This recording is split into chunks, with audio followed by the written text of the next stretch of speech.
Hey!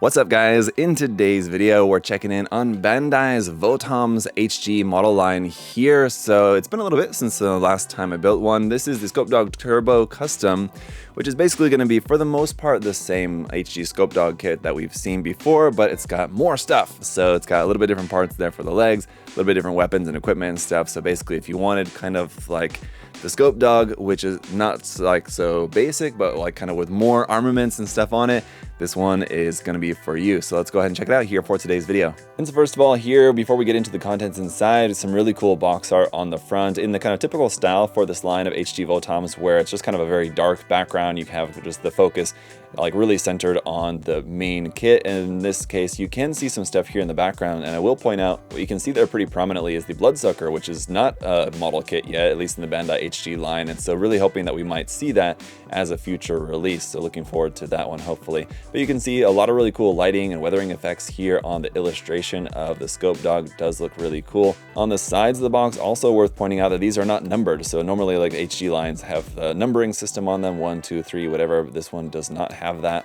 And then here on the bottom of the box where we can see some more images of the painted sample build in a number of different poses, showing off some of the different features like the scope being able to move around there, some of the articulation gimmicks, the backpack and equipment, how some of this stuff is going to work there. You can see just kind of all the equipment laid out there that we've got for this. There it is in the down form. We have all the mechanisms for changing the form kind of like that. And then here, pointing out a few more of the finer points on the top side of the box, we're going to have plastic stickers for the lenses, details around on the bottom of the feet, left open hand parts included. So we're going to have at least a little bit of hand option parts with this, probably not a whole lot. Some optional parts here too, which give you like optional parts with the hard points. So like for the back skirt, the sides of the legs, those ones you can then use to add more stuff onto this if you wanted to. Otherwise, you could have just the regular parts that don't have the hard points on there. So some nice options for us there. And I will say this box is relatively thick and pretty packed full. So there's a lot of stuff in here.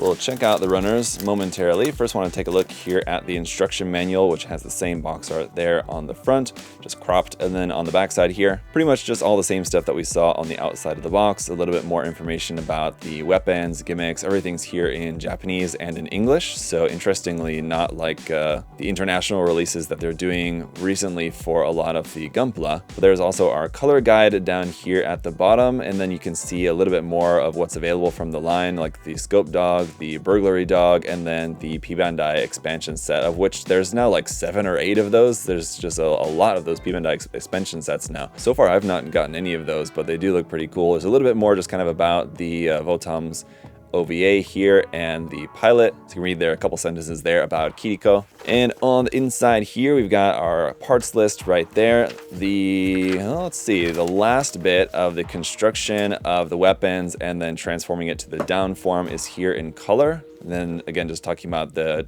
option parts there for if you want to use the option parts that'll give you more hard points around on the kit. So there's a little bit more about that there at the very end of the construction, but for the bulk of the construction is going to be here just in black and white on the inside. It looks to be pretty standard how that's broken down just by section here, as you can see. So as I said, we do have our plastic stickers here, and I really like the fact that they give you 4 of each, so you can put them on, and then later if you want to take them off again, or like for example, if you're like me and you're going to build the kit, you're going to review it, you're going to put the stickers on, and then later you might want to paint it, so you're going to take the stickers off and then you put the stickers back on again after it's painted, something like that. It's nice to have some extras, so good to see that. So let's get into the runners here, and straight away we're into runner A. No polycaps here with this one, a bunch of parts there in dark green, including hand parts, armor flap parts. And one thing that, if you guys remember, was kind of important about these releases from Bandai is that they had their armor parts like this, where it's just kind of like a little bit thicker, where you have all this really nice detail on the inside of these armor panels there like that, which is cool. Runner B, another kind of larger dark green runner here with a bunch more of those armor parts, including another really nice feature here where like the shoulder armor parts are a single piece there, so no seam lines to worry about. Very nice. Runner C then going to be some of our lighter green colored armor pieces here. Runner D in a really nice color of blue there for parts, mostly for like the visor. Runner E is in a kind of purplish gray here for a few little mechanical bits. And then runner F is going to be parts for our second shoulder armor. And then runner G is going to be here in a dark navy color here, parts for the rifle. And once again, one of the features was that this part here for this kind of ammo magazine is also just a very thick single piece, so there's not two pieces there with that one either, that you don't have to worry about any seam lines or anything, so that's cool. And that was basically it for like all the parts for like the normal Scopedog. Now we get into like all the option parts, which are just labeled as AP dash whatever. So here we have AP H2, which is some missile pod parts here in dark green. API5 is some more parts here in blue for some like more just weapons parts there. API6, a couple more little parts right there. APJ2 and J4 are here in dark red for some little missile parts there. APL1 we have two of, some more parts here in dark navy. These are some more kind of like those ammo magazines. These ones are molded as two separate parts though, so these will have a seam line on them. Kind of not sure why those are different and like that, but we'll take a look in the review. Maybe it'll be more apparent to me. APM1 is going to be some more parts here in light green. APN is a bunch more parts here in dark green, including some of the option parts here, like I said, that have the hard points molded onto those. AP P1 and P2 here. P1 is in a different shade of light green, kind of a much lighter, much more desaturated shade of light green. And AP P2 is some more parts here in that blue color. Then AP Q1 and Q2, some more parts here in dark green. And I'm getting the feeling like we're probably going to have a lot of leftover parts with this. Lastly, we have AP R1 here for just a few more parts there in dark navy blue. And looking back to the parts list here, I'm actually not noticing all that many like parts X'd off, which you would think from like the first few runners from like the original Scopedog kit, there would be some, but I'm guessing that maybe part of the reason why those aren't crossed off is because they are basically usable option parts, whereas like you would have options to build the legs either as like the normal like original style legs or the turbo custom style legs. I guess maybe that's part of the reason why those parts aren't crossed off, because they're essentially like optional parts that you could use if you wanted to. I'm not sure. We'll check it out here after I've built the kit. Let's go ahead and get into that. Alright guys, then here is the kit all built up. I gotta say, I think this is probably my favorite of Bandai's recent HG Votoms releases. I really like this one a lot. All that extra weaponry on there, of course, looks really cool. And honestly, it just makes me really excited for even more in the future. I really hope that they might go on to do a Strike Dog or a Bloodsucker in this line, because I mean, I would love to see more. But for the most part, if you've built any of the HG Votoms kits from Bandai thus far, you have a pretty good idea of what to expect. There are some new bits in here, so let's go ahead and get into it, starting off with the accessories. Yeah, other than the machine gun, which we have in hand there, really kind of the only other accessory is just going to be this hand option part. As you can see on the kit there, and now we have these two holding hands, and our third hand is just going to be this open hand, or just this rifle support hand here for the left side only. And that's really kind of going to be about it. And this little action-based adapter here, which will just fit up underneath the back of the waist section. We do have some of those option parts, like for the back skirt here, ones that just have hard points there, whereas just the normal ones don't. You have a little bit different parts for the front skirts, just again, just kind of different variation on the design. I think these are just from the original Scopedog kit. And we've got what appears to be all the parts to just make the regular Scopedog legs too, including like parts here for the side that again have the hard point on there. And even the alternate thigh design parts, if you prefer, you can kind of choose. Now these ones that I have on there now, it's kind of like one solid piece here, but then the joint is kind of inside the thigh. Whereas with these parts here, this whole top of the part will kind of rotate. So these do have better rotation there at like the top of the thigh if you wanted that as an articulation point. But if you didn't like this kind of seam there, basically line going across what looks to be like it's supposed to be like one solid piece of armor there for the thigh, you can just stick with what you've got here. And then just like a handful of other leftover parts. You have like all the parts here to make a second Gatling gun here. I don't really know why. I think that was just on a runner that we had two of. So for whatever reason, you have parts to make a second one. There's not any difference in the design between the two. So just to go over some of the other features, then of course you have those sticker lenses, which do look really nice. That can move from side to side here, and then you can also rotate the lenses on the front. If you wanted to rotate those to a different orientation, you can do that like so. That said, this visor part does not lift up, and also the cockpit hatch generally does not open up, so the chest is just going to be closed there like that. The missile pod and Gatling gun don't really do anything. Those are just fixed to the side. I guess the missile pod, you can sort of like adjust the angle up and down a little bit, but the Gatling gun is connected up here into the backpack. These ammo packs here on the backpack too there, and then the ones on the side skirt as well, are two pieces sandwiched together, so you will have seam lines on those, whereas the one that's attached onto the machine gun there is, if you guys remember,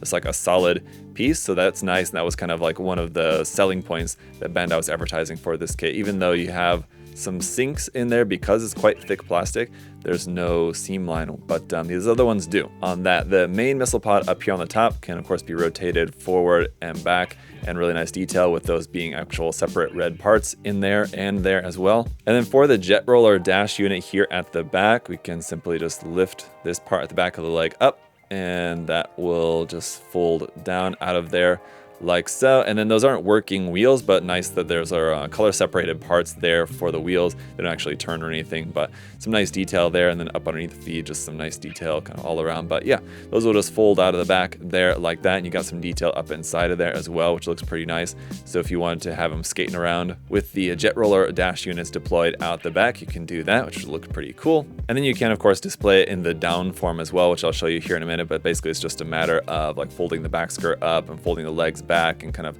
expanding the legs back up like that. Essentially is kind of really all there is to it. So you have this kind of nice mechanism throughout the leg that will allow those to just kind of fold back like that for the down form. Now there are cockpit detail parts and like pilots and things like that that are available in some of the P-Bandai sets, just unfortunately not with the standard sets. And one other thing to mention, this does still have the extending forearm there for like the punching gimmicks. So basically that will extend out slightly like that, making a little bit of a gap and kind of a little bit of like kind of piston detail that you can see there in the forearm for that punching gimmick. But as we get into taking a look at this kit in a few different poses here to wrap up the review, you can probably guess what my main criticisms are going to be for this kit is that number one, we have a punching gimmick and we don't have solid closed fists. So I wish that we had a few more hand option parts, would have been nice. We have that one hand, which is for like a rifle support hand, but just like an open expressive hand would have been nice too, as well as just closed fists. I believe those are also available in some of the accessory sets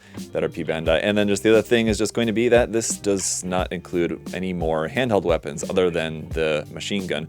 So again, it's just a matter of Bandai was trying to put all those type of accessories and extra bits and things like that in with the P-Bandai sets, of which I just feel like there's kind of too many of. I understand having multiple option sets as P-Bandai sets, and there's a lot of different stuff that can and should be in like P-Bandai add-on sets. I mean, like, or just add-on sets. I mean, like, we wish that they weren't premium Bandai, but stuff that makes sense to just be in like accessory sets. But I do wish that some of that stuff was just kind of kept with some of the main release sets, just like the bazooka, for example, being kept with this one would have been nice, just so that in the main kits you have maybe more than just one option in terms of the handheld weapon options that you get with the kits. That is going to be kind of like my main criticism with this. I mean, obviously like water slide decals and things like that would be nice as well. You kind of can't really expect that from an HG kit, but for a kit like this, I mean, just the style of Votoms generally, I think really cries out for like a bit more modeling maybe than like kind of your standard Gunpla. And by that I just mean like, you know, painting, panel lining, detailing, at least like some decals on there. I think just a small little decal sheet with just a few markings really would have been nice. Again, I know that's something that's just sold separately with the premium sets. So there is a lot to like about these though. I mean, the size is really nice. The construction on these is really nice. Of course, you know, what you could expect from Bandai. I think they did a really good job also designing this kit so that there's very few seam lines. I mentioned that there's seams on the ammo packs, on the side skirts and in the backpack, unfortunately, but otherwise for the most part, the main kit and the weapons, there's not really anything else in terms of seam lines on there. The shoulder parts are solid pieces, the upper arms are solid pieces, the forearms, the upper arms are solid pieces, the forearms, the lower legs, the feet are all designed in a way to avoid any seam lines on there. The thighs kind of have like a seam that's sort of like on like the side of the thigh, and so you can kind of like avoid it. But like I said, for a modern Bandai HG, you kind of know the quality to expect, and it's all there with what you get. I just kind of wish that you got a little bit more in the box with these, but otherwise I do really like this kit. But let me know what you guys think down in the comment section. And if you want to check out this kit and some others from the line for yourself, you can do so at USA Gundam Store. The link to USA Gundam Store will be in the video description as always, so check that out. Got lots of great Votoms stuff there and other mecha model kits from Bandai and much more, so check that out. And as always guys, thank you so much for checking out the review here today. Hope that you enjoyed it. If you did, leave a like. If you're not yet subscribed, you can subscribe down there below the video as well. I really appreciate your guys' support. I'll see you next time. Bye bye.